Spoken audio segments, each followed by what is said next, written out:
stuff here. They've used local mud and stuff. This is native lemongrass. For you Nissan fans, you'd like this. Just in one of the tunnels. Wild, organic, free-range goats. Boss is driving. Had a few bevies. Bit of a warning sign here. Just one of the springs that come out here. Caution, narrow winding roads.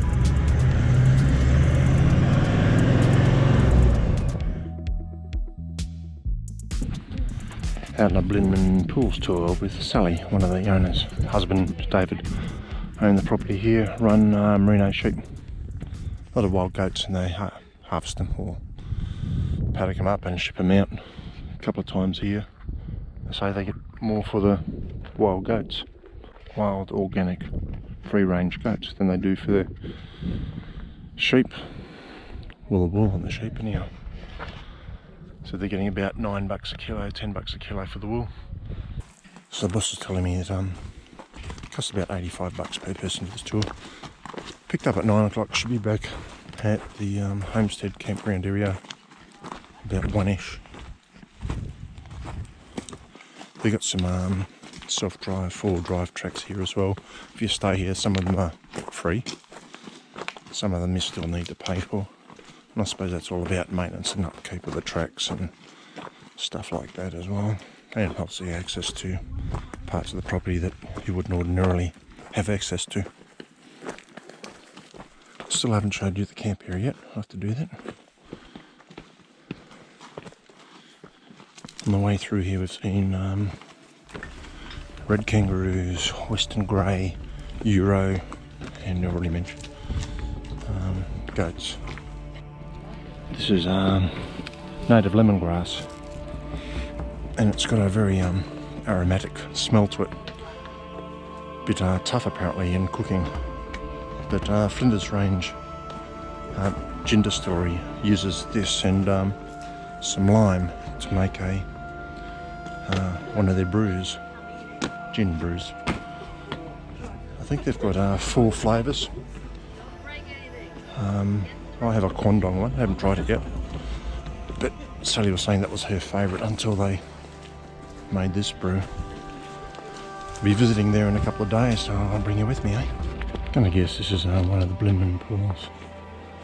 Like a natural granite dam, I suppose. Water's just so still. This is the second pool, so Sally says. It's a permanent spring here. She has seen it during the drought, just a puddle, but there was still a little bit of water here. Yeah, the weather's chasing us down.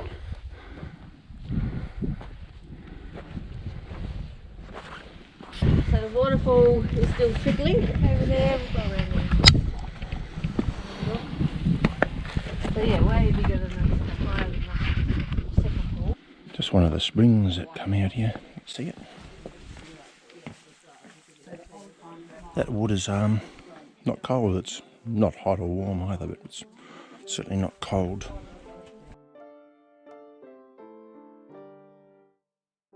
Tour of Alpana campsite. These are the en-suites, one each side. Give you a quick stick inside as well. Don't have the bosses in there, guess we'll find out.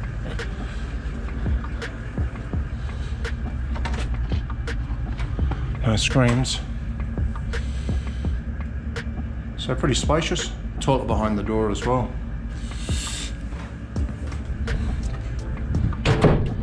Two of these dongas, so 4 people can have these ensuite things. Little camp sort of kitcheny thing, I suppose. Firewood stash over there, firewood ring. You've already seen I've got the little drifter stocked and fire pit out. Unpowered sites, they've got remote camping here as well, so you have to be fully self-contained. They've got a hut out in a remote site as well. You can hire, rent, whatever. Shearers' quarters. They get their own wood stash as well. A couple of rainwater tanks. They let you park up here. You see an old caravan up there. We're going to park up there tomorrow while we go out to Prairie Hotel. You got a couple of huge rainwater tanks here as well, so you can top up water if you need to top up water. So pretty cozy sort of a setup. I think I mentioned $40 a night, so a reasonable value. Going to do the Blinman mine tour, I mentioned that earlier today. It's over there, about a kilometre from town. About $25 per head for concession. Blinman down here. Mentioned already the pubs are pretty popular. It is damn popular. The bakery is too. Book your tours opposite the bakery. Toilets behind it if you need to go to toilets. No toilets up here at the mine site. So that's North Blinman in front of us, the township. Road further out there is a scenic route out to Parachilna through some gorge, 36 odd k. I think we're going to do that tomorrow. Go to the Prairie Hotel for lunch. And going south is down towards Alpana. And the bitumen finishes here at Blinman too. Apparently that was finished 2010, something like that. Blinman pub would say that they're known for their huge pies. I think there's about 4 different styles of pies there. $10 for a pie straight up, and it's $15 for a pie and chips. Extra $7 for gravy, and I think 3 or 4 different styles of gravy. So that's sort of a lunch thing. They also do burgers at lunch and schnitzels, beef and chicken. That seems to be a predominant sort of food staple for lunchtime. Blinman miners tour.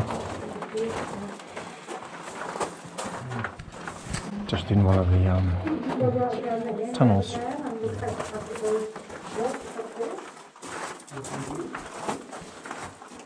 Yeah.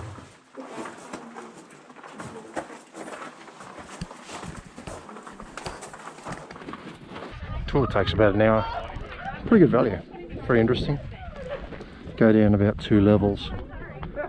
Well, this level goes down a bit, then you go down a ramp to the next level. Yeah, very interesting. Worth the $25. At a place called Sunset Hill. It's one of the drives at Alpine Station. It's only 4 k's from the homestead down there. And the other building you can see down there is the wool shed. A couple of Euros around. I've just seen one jump around a bit there. Decided to come in here before sunset because the weather's not looking too good, and if it's anything like the last few days, it'll blow over and get a bit windy and wet. Nice views though.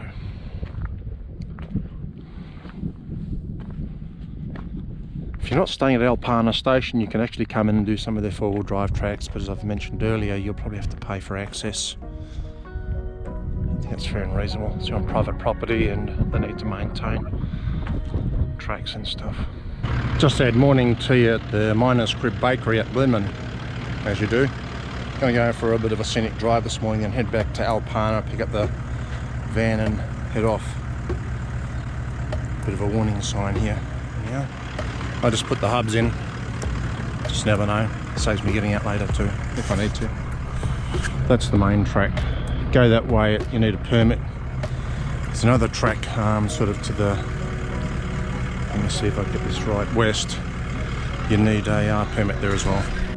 Well, donkey up here. I think it's the first donkey we've seen on this trip.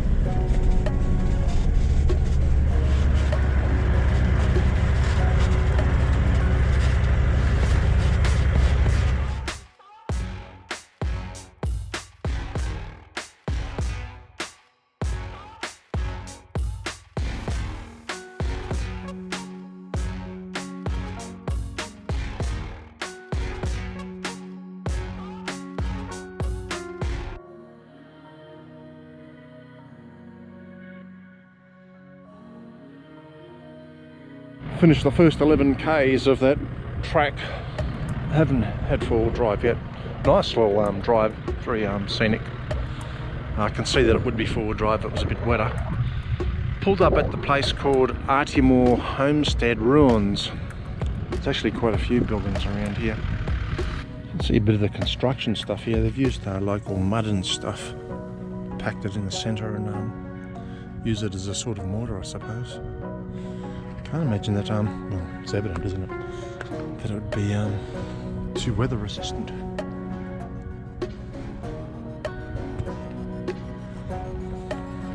Boss has got a hammer maps book on Flinders Range, as she says, established about 1850s. The second Premier of South Australia was actually, I think, the first sort of tenant lessee grazier out here. It was running up to 50,000 sheep, abandoned in 1903, overgrazing, rabbits, drought. I suppose you could imagine that there's 50,000 sheep out here, and rabbits. A bit of a drought, there probably wouldn't be too much feed, would there? It's meant to be a spring here as well, so seems to be a common theme, you know, you don't build stuff unless you get a permanent water supply. It's like an old boiler or something there. Same sort of construction techniques here as well. So 1850s, it's let's hear another vehicle down here. Vehicles. It's lasted about 150 years or so.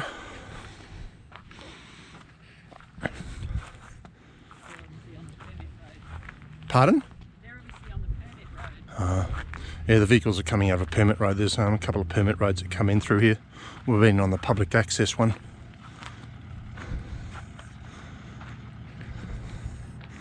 Could probably spend a bit of time here. We've got an hour to be at Parachilna for lunch. So we probably need to beat the feet.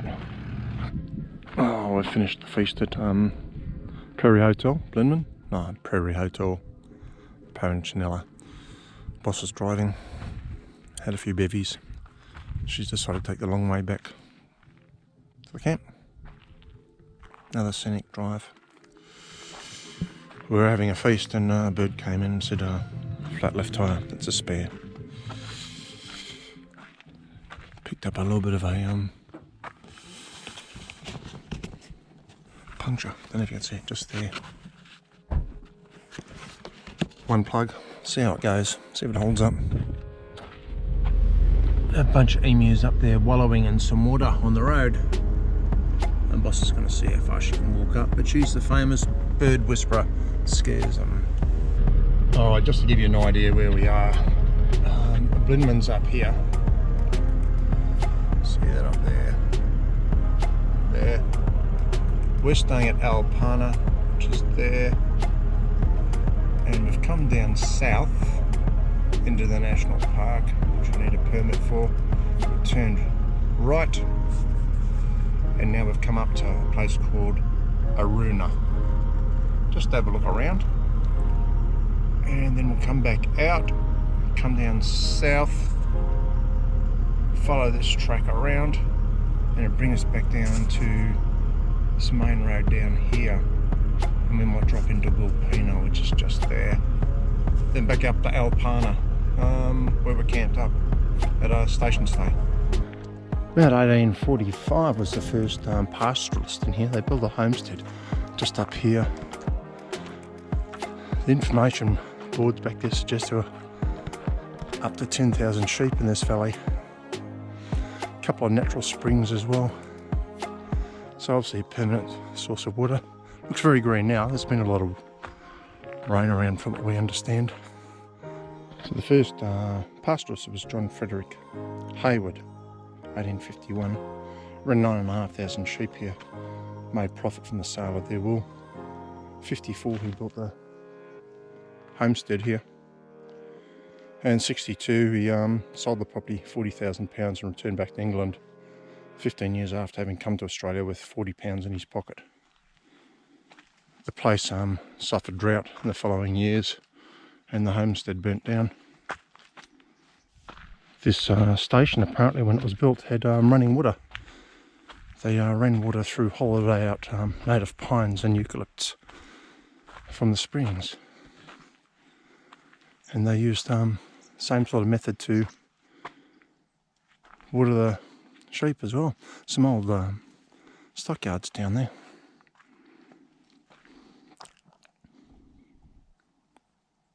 A little bit of info on Blinman, as little as I know anyhow.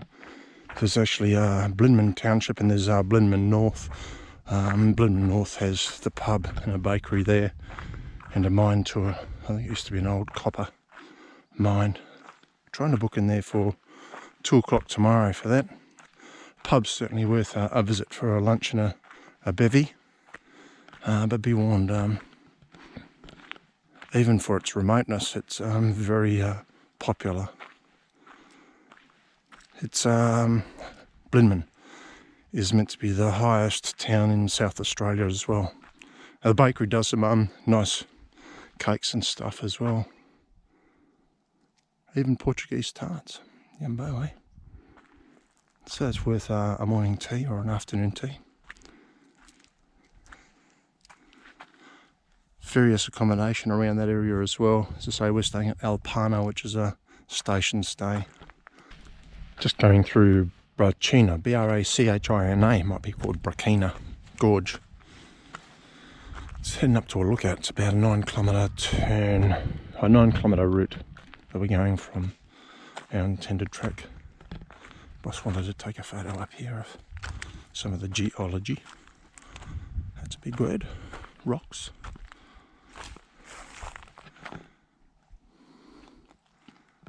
It's a little Ram 1500 following us. There it is.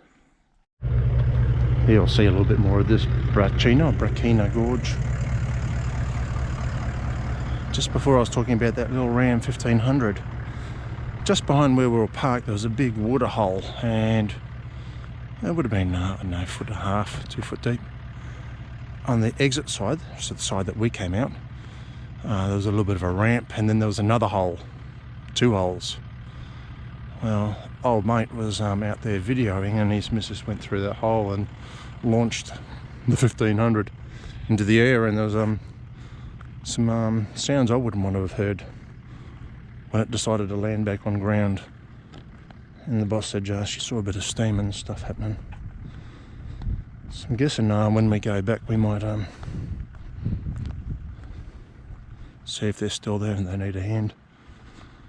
Oh, this is as far west we're going on this leg. The western side of this Brachina Gorge. We're at a place called Brachina Lookout. That's what the sign says right here.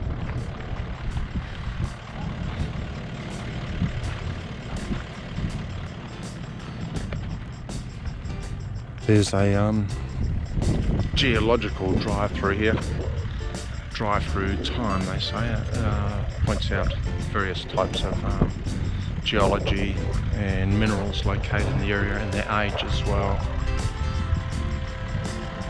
So if you're into rocks and stuff, it's pretty interesting. If you're into scenery, some pretty spiky scenery in here as well. A couple of nice little campgrounds. The pick so far is the one at Arkaroola that we saw. We wouldn't have seen any vision of that, but that's up near the homestead. It's a campground there, and I think sites 11 or 13 were our pick, I think, and we'll be back this way, I think.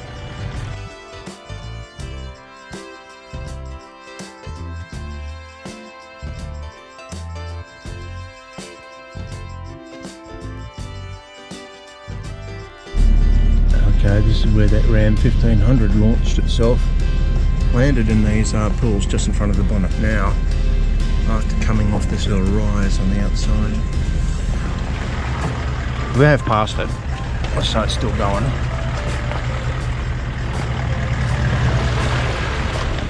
Did a cowboy stuff, but they weren't even particularly young. It was a young family. Well, we've left that gorge and we're going into the Bunyaroo Gorge Scenic Drive, 30 kilometres. Caution, narrow winding roads. The direction we're going, which I think is probably anti-clockwise, on this Bunyaroo Scenic Drive, it's 30 k's, as I mentioned earlier. We're at the first lookout. It's a nice little winding drive. You can see the road coming down this way. For a nice little gorge. Didn't take any vision in there. A lot of traffic. Just take your time, eh? Pretty enough spot. There's 2 more lookouts. Boss doesn't want to come out and take a photo. She reckons it's not worth it. Boss's reading said that this is the better of the lookouts. This is Razorback Lookout. Got some company here. funky music happening in the background too.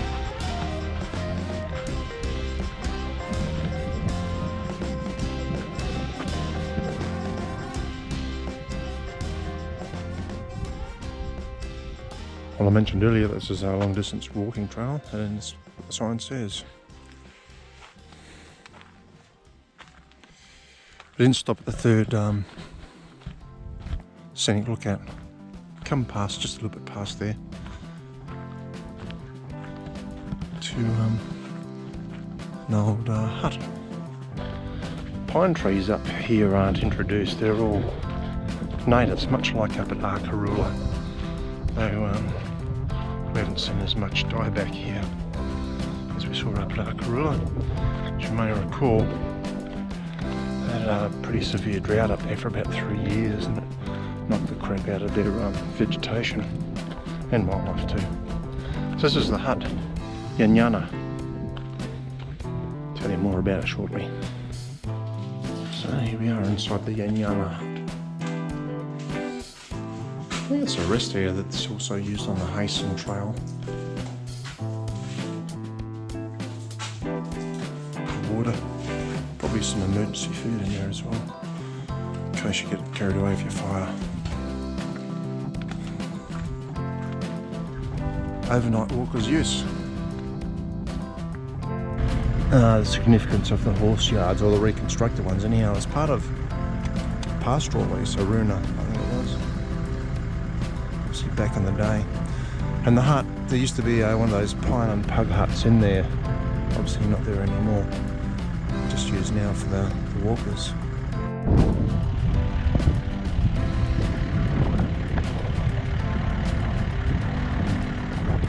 Just a bunch of emu crossing the road here, so it must be an emu crossing.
Shortly anyhow. We're a little bit south of a place called Angara. So